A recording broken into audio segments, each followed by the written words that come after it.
तो हमने बना दिया ये सबसे पहले एक समकोण त्रिभुज।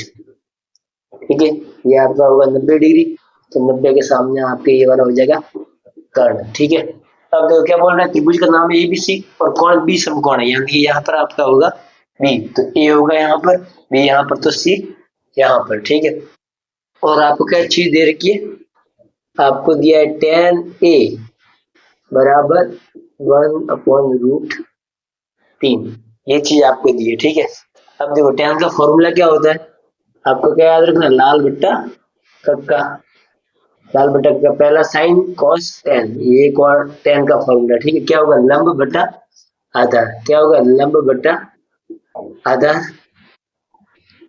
ये हो जाएगा। तो ठीक है, लंब कितना आपका 1 और आधार कितना √3, थीटा कहाँ पर, ए पर थीटा, देखो ध्यान रखने वाली बात, अगर थीटा ए पर होगा तो थीटा के सामने आपका क्या होगा, लंब, ये लंब होगा, इस थीटा के लिए ये लंब होगा, और जिसपे थीटा और 90 डिग्री ये आपका आधार हो जाएगा, ये आपका आधार हो गया।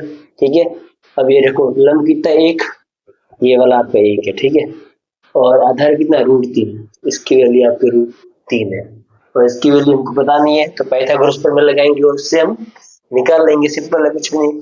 तो देखो फिर इसके अंदर रखेंगे, मान रखेंगे साइन थीटा का हो गया, तो हमारा आंसर आ जाएगा, सिंपल है। तो देखो लगाओ पहले पाइथागोरस प्रमेय और कर्ण निकाल लो। तो पाइथागोरस प्रमेय क्या कहता है,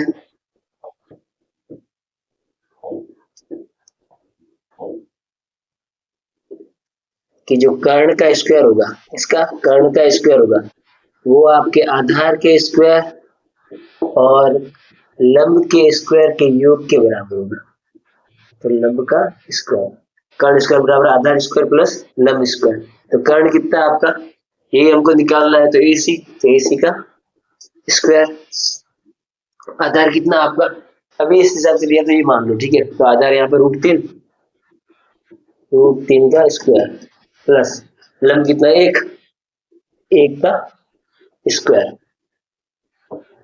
तो √3 का स्क्वायर करेंगे तो √3 का √3 से गुणा होगा तो क्या होगा, रूट हट जाएगा, तो इसका आंसर क्या आएगा, 3 यहाँ से, प्लस 1 का स्क्वायर करेंगे यानी कि 1 × 1, 1 का गुणा 1 से होगा, आंसर क्या आएगा, 1 ही आएगा, बराबर कितना आ गया, 1 और 3 कितने हो गए, 4, तो AC का स्क्वायर आपके 4 आया। ठीक है, AC का स्क्वायर 4 आया, तो हमको स्क्वायर हटाना पड़ेगा, अगर स्क्वायर हटेगा तो क्या लग जाएगा, रूट लग जाएगा, तो कितना आ जाएगा, √4।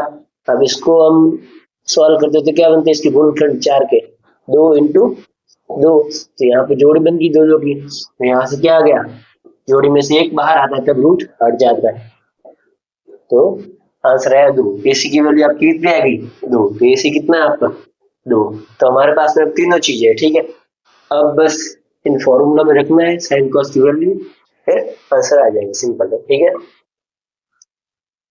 तो देखो फर्स्ट वाला क्या कहता है, फर्स्ट वाला आपका है साइन A और cos T plus cos A और साइन C।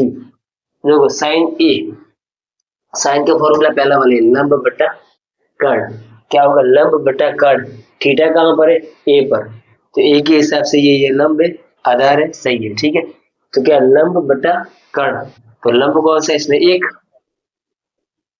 बटा कर्ण कितना है 2, इन दोनों के बीच में कोई निशान नहीं है, इसका मतलब किसमें है, गुणा में, मल्टीप्लाई में। ठीक है, अब इसके बाद में क्या है, cos C है। ठीक है, cos का फॉर्मूला क्या होगा,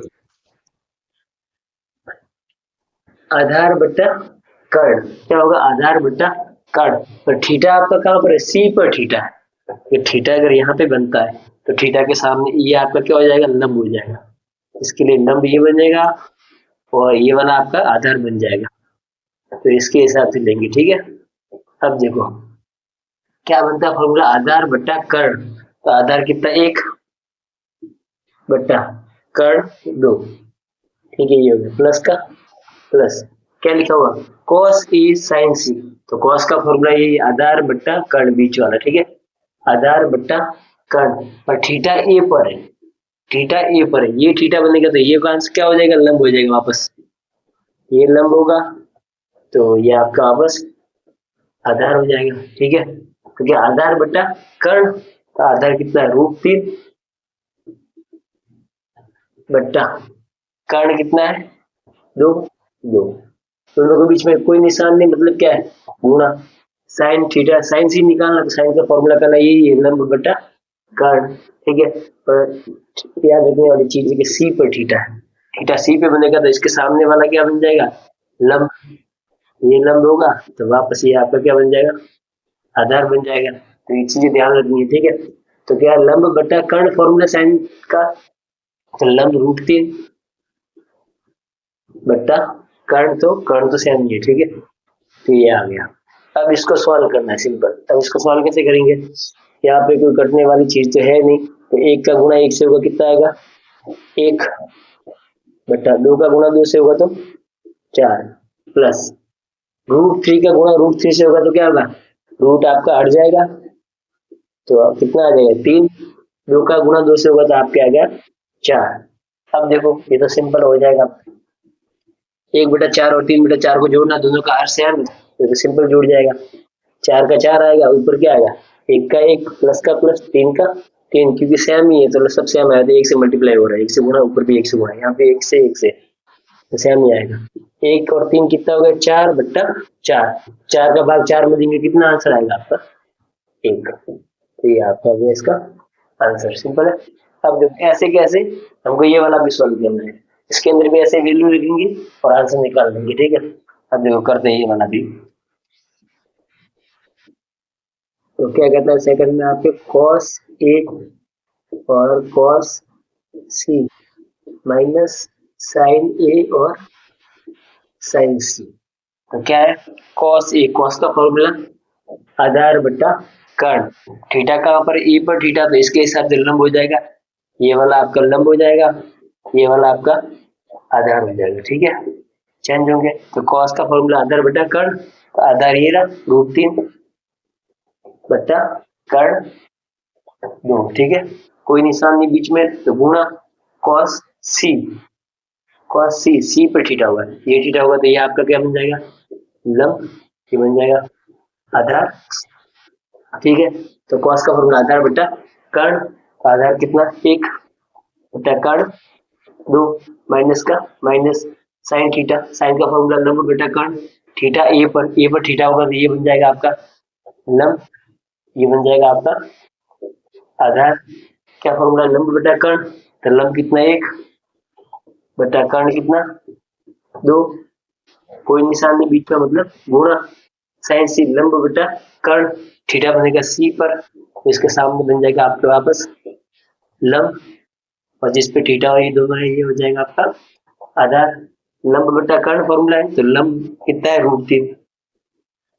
√3 बटा कर्ण, कर्ण कितना 2, ये हो गया। अब इसको सॉल्व करना है सिंपल, तो सॉल्व करो, क्या आएगा यहाँ से, √3 का गुणा 1 से होगा, क्या आएगा, √3 का 3, 2 का गुणा 2 से किया तो कितना आएगा, 4 माइनस का माइनस, 1 का गुणा √3 से किया कितना आएगा, √3, 2 का गुणा 2 से किया कितना आएगा आपके 4। ठीक है, अब देखो दोनों के सेम ही है हर में, तो लसअप दोनों का कितना आएगा, 4 ही आएगा, सेम का सेम ही रहेगा, और तो फिर यहाँ से क्या हो जाएगा,